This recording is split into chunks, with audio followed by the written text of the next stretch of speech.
আজকের আরও একটি চাঞ্চল্যকর খবর। শিলচরে এনওসি দেওয়ার নামে ঘুষ নিয়ে বিপাকে সরকারি কর্মী, উদ্ধার প্রায় 13 লক্ষ টাকা। দুর্নীতি নিবারক শাখার অভিযানে আবারও হাত উপরে উঠালেন এক সরকারি কর্মচারী। ভিজিলেন্সের হাতে আটক অভিজিৎ কর নামের এক সরকারি কর্মী। শিলচরে ফের ঘুষ কাণ্ডের ঘটনা প্রকাশ্যে এসেছে। ঘুষ নিতে গিয়ে ধরা পড়লেন অভিজিৎ কর নামের এক সরকারি কর্মী। জানা গিয়েছে, মঙ্গলবার এনওসি পাইয়ে দেওয়ার নামে এক ব্যক্তির কাছ থেকে 15,000 টাকা ঘুষ নিতে গিয়ে দুর্নীতি নিবারক শাখার কর্মকর্তারা তাকে হাতে নাতে আটক করেন। আটক হয়েছেন অভিজিৎ কর নামের এক সরকারি কর্মী।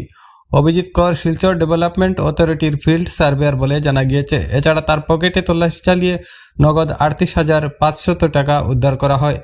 এরপর তার বাড়িতে চালানো হয় অভিযান। তার বাড়ি থেকে মোট 12,60,890 টাকা উদ্ধার করা হয়। সব মিলিয়ে মোট 12,99,390 টাকা অভিজিতের কাছ থেকে উদ্ধার করা হয়েছে।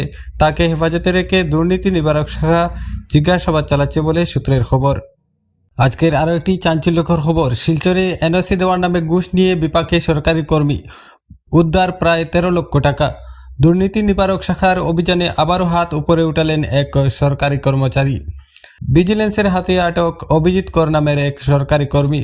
শিলচরে ফের ঘুষ কাণ্ডের ঘটনা প্রকাশ্যে এসেছে। ঘুষ নিতে গিয়ে ধরা পড়লেন অভিজিৎ কর নামের এক সরকারি কর্মী।